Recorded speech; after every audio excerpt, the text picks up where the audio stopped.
सी और बी, सी इधर से सी इधर से बी आया है, सी और बी में सच में कौन सा सही है या नहीं है बात कर लेते हैं इसमें। एक आया है सी और एक आया है बी, ठीक है। बोल रहा है अनुच्छेद 3 के अनुसार संसद विधि द्वारा संसद क्या क्या कर सकती है, तो नए राज्यों का निर्माण कर सकती है, उसके नाम, क्षेत्र, सीमा में परिवर्तन कर सकती है ना। बात कर लेते हैं, किसी भी देश पर आक्रमण की घोषणा करता है क्या ये? किसी देश पे आक्रमण करने का घोषणा करता है ये 3 नंबर? नहीं करता, ठीक है। करता है इसमें? नहीं करता। पहला वाला क्या है? गलत है। किसी भी राज्य की सीमाओं में परिवर्तन कर सकता है क्या? जी हाँ, यह आसानी से कर सकता है। क्लियर? किसी भी राज्य का क्षेत्रफल बढ़ा सकता है क्या? किसी भी राज्य का क्षेत्रफल बढ़ा सकता है? नहीं, किसी राज्य का क्षेत्रफल नहीं बढ़ा सकता है। राज्य में परिवर्तन कर सकता है। जैसे मान लीजिए ऐसा, ये राज्य नंबर ए है और ये राज्य नंबर बी है, ये ए है और ये बी वाला है। और पूरा इलाका जो है इस बी वाला में हिला हुआ है और इस बी की राजधानी यहाँ पे है और ए वाला की राजधानी यहाँ पे है, तो यहाँ के लोगों को यहाँ आना पड़ता है सुनवाई के लिए। तो वैसे स्थिति में अगर इन लोगों की सबकी सहमति हो और इस राज्य का भी और इस राज्य का भी, तो यहाँ से इसको बांट दिया जाएगा और इस पूरे इलाके को इस वाला में शामिल कर दिया जाएगा। तो वैसे स्थिति में इसका एरिया जो है बढ़ जाएगा। ये सुनो, और ऐसा किया भी गया है। तो किसी भी राज्य के क्षेत्रफल जो है बढ़ा सकती है और घटा भी सकती है। तो यहाँ पे तीसरा वाला भी सही है। किसी भी राज्य के अंतर्गत स्वायत्त परिषद की स्थापना करना, तो यहाँ पे परिषद की स्थापना के बारे में यहाँ पे नहीं है। यहाँ पे क्या क्या चीज है? नए राज्य का यहाँ पे निर्माण कर सकती है, उसके एरिया घटा या बढ़ा सकती है और साथ ही साथ उसके सीमा में परिवर्तन कर सकती है, ये चीज है। तो वैसे स्थिति में 2 और 3 सही है, चौथा नंबर यहाँ पे नहीं है। भाग नंबर 1 में क्या चीज है? संघ एवं उसके राज्य क्षेत्र, ठीक है। तो यहाँ पे संस्था के बारे में यहाँ पे कुछ भी की जिक्र नहीं है, इसलिए यहाँ पे 2 और 3 वाला सही है। क्लियर? सी उधर से बी। फिर यहाँ पे हमारे पास नंबर मिलते हैं क्या? इधर में -2 और इधर में +5। चलिए अगला क्वेश्चन।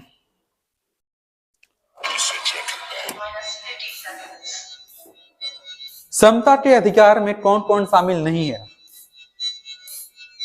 ऐसा सवाल पहले भी आया था, तो आराम से इसको फरिया लीजिए।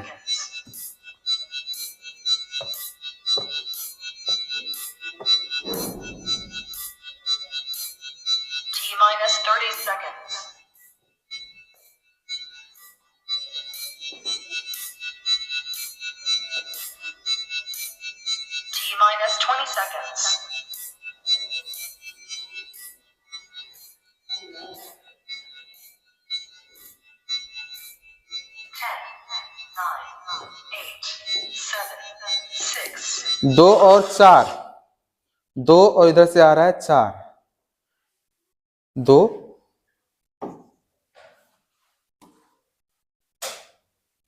और यहाँ पे 4, ये बोल रहे हैं, ठीक है। बोल रहा है क्या कि समता के अधिकार के अंतर्गत में निम्न में से कौन कौन शामिल नहीं है? निगेटिव पूछना चाह रहा है, कौन कौन शामिल नहीं है।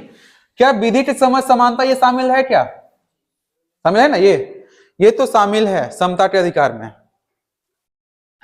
उसके बाद धर्म, मूल, जाति, लिंग या जन्म स्थान के आधार पर भेदभाव का निषेध है, ये वाला भी शामिल है अनुच्छेद नंबर 15 में। 14 में है तो हाई वाला 15 में है। रोजगार के अवसर में समानता, ये 16 वाला में लिखा हुआ है, ये वाला 17 वाला में लिखा हुआ है और ये वाला 18 वाला में लिखा हुआ है। इस लाइन से सरिया दिया है बिना मुंह दया के नहीं। तो कौन कौन इसमें शामिल नहीं है? उस वाला में, समता के अधिकार वाला में सब पे सब शामिल है। तो उपयुक्त में से कोई भी नहीं है ऐसा, तो ऑप्शन नंबर डी वाला सही होगा। ठीक है, यहाँ पे डी से है, उधर दिया है ना, इधर कैसे चला गया बताइए। पांचों के पांचों एकदम दिमाग में दम रखिए। यहाँ पे आ गया +5, यहाँ पे आ गया -2। चलिए एक लास्ट आज के लिए देख लेते हैं, उसके बाद अभी तो सवाल 42 टोटल था। कितना क्वेश्चन हुआ होगा अभी तक? 15 के आसपास में हो गया। चलिए एक सवाल आज के लिए लास्ट देख लेते हैं, उसके बाद अगले सप्ताह में किया जाएगा और तैयारी के साथ। ये आज के लिए लास्ट सवाल है और बहुत दमदार सवाल।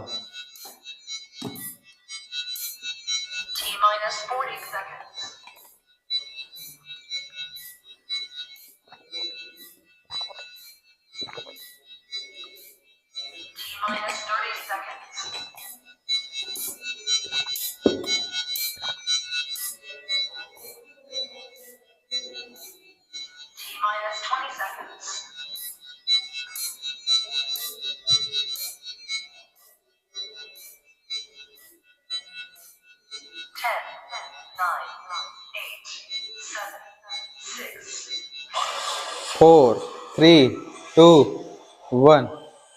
4 दोनों का 4 यहाँ पे आ रहा है। देख लेते हैं 4 नंबर सही भी है या फिर नहीं। क्या लगता है, सही है? हो भी सकता है। बोल रहा है अपराध के लिए 2 सिद्धि के संबंध में कौन कौन सही है। अपराध के लिए 2 सिद्धि हो गया है, तो अब यहाँ पे कौन कौन सही है। इसका मतलब ये अनुच्छेद नंबर 20 के बारे में चर्चा कर रहा है। अनुच्छेद नंबर 20, किसी भी व्यक्ति को एक ही अपराध के लिए एक बार से ज्यादा सजा नहीं मिलेगी। सही बात है क्या? यानी दोहरा सजा से, दोहरा दंड से जो है प्रतिषेध किया गया है, छूट दिया गया है। ठीक है, पहला वाला कंफर्म क्या है, सही है। और हमेशा हई वाला पर ध्यान देना है, सत्य पूछ रहा है कि असत्य पूछ रहा है, नहीं तो मामला घबरा भी जाता है। पहला कंफर्म सही है। कोई भी कानून किसी भी कार्य को पिछली तारीख बैक डेट से अप्लाई नहीं होगा। ठीक है, आज नियम कानून बनाए, जैसे आज कितना तारीख है, आज 18 तारीख है, और कोई 15 को मर्डर किया और 16 तारीख को जो है उसे ये सजा दिया गया कि 10 साल के लिए आपको उम्र कैद की सजा सुनाया जाता है। और 18 तारीख को एक कांड हो गया और 19 तारीख को एक नया नियम बनाया गया, जो भी आज से मर्डर करेगा उसको फांसी की सजा दिया जाएगा। तो जो पहले से इसको सजा दे दिया गया है, इस वाले कानून को इसके आगे से जारी किया जाएगा, पहले वाला से नहीं। ठीक है, तो यहाँ पे हमारे पास दूसरा वाला सही है, गलत है? दूसरा वाला भी सही है। बैक डेट से लागू आप नहीं कर सकते। बैक डेट वाला कहाँ पे लागू होता है, बिजली बिल वाला में और ट्रेन में और विदाउट चल रहे हैं तब। ठीक है, किसी भी व्यक्ति को अपने ही विरुद्ध गवाही देने से बाध्य नहीं किया जा सकता, ये भी इसमें छूट दिया गया है। पुलिस आपको मार मार के बोल रही है तुम ही किया है ना, तो वहां पे आप मान लीजिए, उसके बाद वहां पे कोर्ट में जाके पलट जाइए। ठीक है, ऐसा तो कोई भी जो है आपको बाध्य नहीं कर सकता। वहां पे कोर्ट में भी आपसे पूछा जाता है कि आप किसी के दबाव में तो नहीं बोल रहे हैं ना, ऐसा पूछा जाता है। तो ये तीनों सही है, तो तीनों सही है, तो उपरयुक्त सभी डी ऑप्शन दिए थे क्या सब लोग, डी ऑप्शन। तो चलिए आज का एक कार्यक्रम समाप्त किया जाए। ये मिल जाता है +5 और ये +5, टोटल 42 क्वेश्चन हमने लिया था आज। तो कितना क्वेश्चन हुआ, 1 2 3 4 5 6 7 8 9 10 11 12 13 14 15 क्वेश्चन हुआ। औधो से आधा से आधा के आधा प्लस में होगा नहीं। खैर फिर अगले शनिवार को फिर से किया जाएगा, है ना। इसमें देखते हैं कि विजेता कौन हो। यहाँ पे ये 1 2 3 4 5 6 7 8 9 10 50 मिनट, 1 2 3 4 4 1 2 3 4 5 6 7 8 8 40 उसके बाद 1 2 3 4 4 यहाँ माइनस ये दो क्वेश्चन के लिए से आपका प्लस में और ये सेम होते हैं और ये सेम होते हैं तो एक